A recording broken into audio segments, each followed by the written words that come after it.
വിശുദ്ധ കുരിശിനാൽ ഏറെ സ്നേഹിക്കപ്പെടുന്ന പ്രിയ സഹോദരങ്ങളെ, സെപ്റ്റംബർ 14 സഭ വിശുദ്ധ കുരിശിൻ്റെ പുകഴ്ചയുടെ തിരുനാളായിട്ട് ആഘോഷിക്കുകയാണല്ലോ. വിശുദ്ധ കുരിശിൻ്റെ പുകഴ്ചയുടെ തിരുനാൾ ആഘോഷിക്കുന്ന ഈ വേളയിൽ ഏവർക്കും ഒത്തിരി സ്നേഹത്തോടെ കുരിശിൻ്റെ പുകഴ്ചയുടെ തിരുനാളിൻ്റെ മംഗളങ്ങൾ നേരുകയാണ്.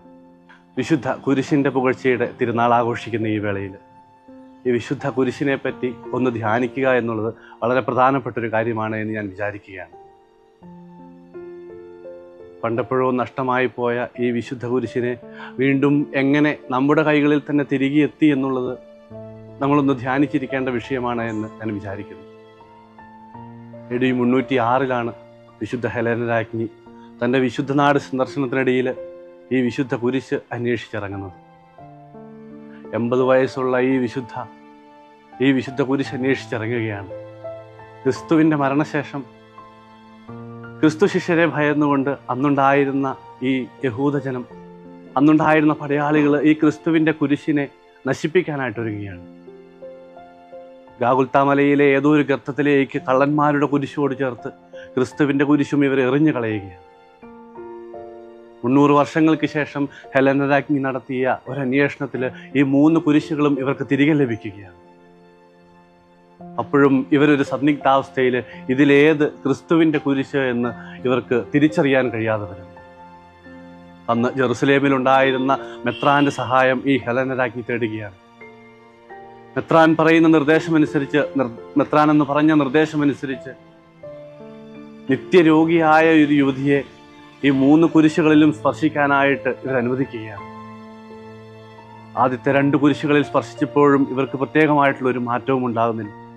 ക്രിസ്തുവിൻ്റെ കുരിശിനെ സമീപിച്ച് അതിൽ സ്പർശിക്കുമ്പോൾ ഈ സ്ത്രീക്ക് പൂർണ്ണമായിട്ടുള്ള സൗഖ്യം ലഭിക്കുകയാണ്. അന്നു മുതൽ തിരികെ ലഭിച്ച ഈ ക്രിസ്തുവിൻ്റെ കുരിശ് ക്രിസ്തുവിൻ്റെ പുകഴ്ചയുടെ തിരുനാളായിട്ട്, കുരിശിൻ്റെ പുകഴ്ചയുടെ തിരുനാളായിട്ട് നമ്മൾ സഭയിൽ ആഘോഷിച്ച് വരികയാണ്. നമ്മുടെയൊക്കെ അനുദിന ജീവിതത്തിൽ ഈ കുരിശ് നമ്മുടെയൊക്കെ ജീവിതത്തെ ഒത്തിരി സ്വാധീനിച്ചിട്ടുണ്ട്, ഒത്തിരി അനുഗ്രഹിച്ചിട്ടുണ്ട് എന്നുള്ളത് വളരെ പരമാർത്ഥമായിട്ടുള്ളൊരു കാര്യമാണ്. അതുകൊണ്ട് തന്നെയാണ് നമ്മുടെ അനുദിന ജീവിതത്തിൽ നമ്മൾ കിടക്കയിൽ നിന്ന് എഴുന്നേൽക്കുന്നത് മുതൽ രാത്രി കിടന്നുറങ്ങുന്നത് വരെയുള്ള സമയത്തൊക്കെ പലയിടങ്ങളിലായിട്ട് പല രൂപത്തിൽ നമ്മൾ ഈ കുരിശിനെ നമ്മൾ പ്രതിഷ്ഠിക്കാറുണ്ട്. ഭക്ഷണം കഴിക്കുന്നതിന് മുൻപ് ഭക്ഷണ പദാർത്ഥങ്ങളെ നമ്മൾ ആശീർവദിച്ച് കുരിശിനാൽ ആശീർവദിച്ച് പ്രാർത്ഥിക്കാറുണ്ട്. വാഹനമോടിക്കുമ്പോൾ കുരിശിനാൽ നമ്മൾ സംരക്ഷണം തേടാറുണ്ട്. പ്രാർത്ഥനയ്ക്ക് മുൻപ്, എല്ലാ പ്രാർത്ഥനകൾക്കും മുൻപ് നമ്മൾ വിശുദ്ധ കുരിശിനാൽ പ്രാർത്ഥിച്ച് ആരംഭിക്കാറുണ്ട്. ക്രിസ്തീയ ജീവിത ശൈലിയിൽ ജീവിക്കുന്ന ഒരാളെ സംബന്ധിച്ചിടത്തോളം ഈ കുരിശ്, ക്രിസ്തുവിൻ്റെ ഈ കുരിശ് എന്നത് വെറുമൊരു ചിഹ്നം മാത്രമല്ല, മറിച്ച് അതിനുമൊക്കെ ഉപരിയായിട്ട് ഇത് നമ്മളെ സംബന്ധിച്ചിടത്തോളം ഇതൊരു അടയാളമാണ്, ക്രിസ്തുവിൻ്റെ അടയാളമാണ്. ക്രിസ്തുവിൻ്റെ അടയാളമായ ഈ കുരിശ്, നമ്മുടെയൊക്കെ രക്ഷയുടെ ചിഹ്നമായ ഈ കുരിശ് നമ്മളൊക്കെ അനുദിന ജീവിതത്തിൽ മറ്റൊരർത്ഥത്തിൽ കൂടി ഉപയോഗിക്കാറുണ്ട് എന്നുള്ളത് ഒത്തിരി വ്യത്യസ്തത നിറഞ്ഞ കാര്യമാണ്. നമ്മുടെയൊക്കെ ജീവിതത്തിൻ്റെ ചില ഏടുകളിൽ നമ്മൾ സംസാരിക്കാറുണ്ട്, ഈ മനുഷ്യനൊരു ശല്യമാണല്ലോ, അല്ലെങ്കിൽ എന്തുകൊണ്ടാണ് ദൈവമേ ഈ കുരിശിനെ നീ എനിക്ക് തന്നത്. ഈ ഒരു അർത്ഥത്തിൽ നമ്മൾ പലപ്പോഴെങ്കിലും ഒക്കെ സംസാരിച്ചിട്ടുള്ളവരാണ്. ഒരു വിധത്തിൽ നമ്മളൊന്ന് പുറകോട്ട് തിരിഞ്ഞു നോക്കുമ്പോൾ നമ്മൾ ആരാധിക്കുകയും നമ്മൾ പ്രാർത്ഥിക്കുകയും നമ്മൾ രക്ഷയുടെ ചിഹ്നമായിട്ട് ഉയർത്തി കാണിക്കുകയും ചെയ്യുന്ന ഈ വിശുദ്ധ കുരിശിനും പറയാനുണ്ട് ഇത്തിരി മോശപ്പെട്ടൊരു ചരിത്രം. ശാപത്തിൻ്റെ അടയാളമായിരുന്ന ഈ കുരിശ്, മനുഷ്യൻ കണ്ടാൽ ഭീതിയോടെ മാത്രം സമീപിച്ചിരുന്ന ഈ കുരിശ്, നിന്ദയുടെ അടയാളമായിരുന്ന ഈ കുരിശ് ഇന്ന് രക്ഷയുടെ അടയാളമായിട്ട് നമ്മൾ വാഴ്ത്തുന്നുണ്ടെങ്കിൽ അതെന്തുകൊണ്ട് അങ്ങനെ സംഭവിച്ചു എന്നുള്ളത് നമ്മൾ ചിന്തിക്കേണ്ടിയിരിക്കുന്നു പ്രിയമുള്ളവർ. അതിനൊരേ ഒരു ഉത്തരം മാത്രമേ പറയാനുള്ളൂ. ക്രിസ്തുവിൻ്റെ സാന്നിധ്യം, ക്രിസ്തുവിൻ്റെ സ്പർശം ഈ 2 മരക്കഷ്ണത്തെ, ഈ കുരിശിനെ വിശുദ്ധമാക്കി എന്നുള്ളതാണ്. ക്രിസ്തുവിൻ്റെ സാന്നിധ്യത്താൽ ഈ കുരിശ് അനുഗ്രഹിക്കപ്പെടുകയാണ്. പ്രിയമുള്ളവരെ, നമ്മൾ ഈ ദിവസം വിശുദ്ധ കുരിശിൻ്റെ പുകഴ്ചയുടെ തിരുനാൾ ആഘോഷിക്കുകയാണ്. എന്താണ് ഈ തിരുനാൾ നമ്മളോട് പറയാനായിട്ട് ആഗ്രഹിക്കുന്നത്? ഒരേ ഒരു കാര്യം മാത്രമാണ് ഈ തിരുനാൾ നമ്മളോട് പറയാനായിട്ട് ആഗ്രഹിക്കുന്നത് എന്നെനിക്ക് തോന്നുകയാണ്.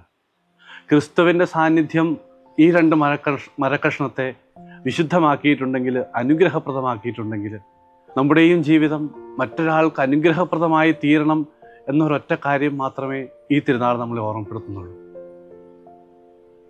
നമ്മൾ ഒത്തിരി കൂദാശകൾ സ്വീകരിക്കുന്നുണ്ട്.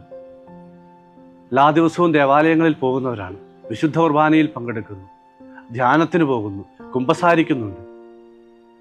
നമ്മൾ ഇടയ്ക്കെങ്കിലുമൊക്കെ പറയാറുണ്ട്, ഇതൊക്കെ ചെയ്യുന്നത് കൊണ്ട് ഞാനും ഒരു ദൈവീക മനുഷ്യനാണ് എന്ന് പറയാറുണ്ട്.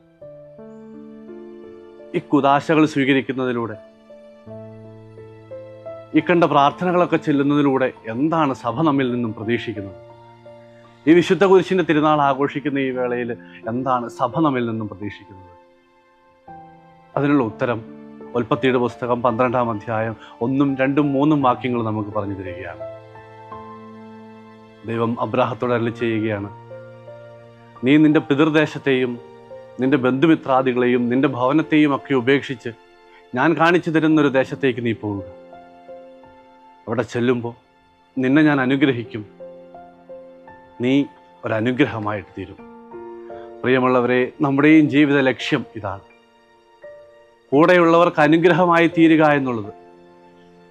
നിന്നയുടെ ശാപത്തിൻ്റെ അടയാളമായിരുന്ന ഈ ഒരു കുരിശ് ക്രിസ്തുവിൻ്റെ സാന്നിധ്യം വിശുദ്ധീകരിച്ചിട്ടുണ്ടെങ്കിൽ, അതിനെ അനുഗ്രഹപ്രദമാക്കിയിട്ടുണ്ടെങ്കിൽ, ഈ തിരുനാൾ നമ്മളോടും പറയാൻ ആഗ്രഹിക്കുന്ന ഒരേ ഒരു കാര്യമേ ഉള്ളൂ, നമ്മുടെ ജീവിതവും മറ്റൊരാൾക്ക് അനുഗ്രഹപ്രദമായി തീരണം. അതിനുള്ള കൃപയ്ക്കായിട്ട് നമുക്ക് തമ്പുരാന്റെ സന്നിധിയിൽ പ്രാർത്ഥിക്കാം. തമ്പുരാൻ നമ്മളെ ഓരോരുത്തരെയും അനുഗ്രഹിക്കട്ടെ.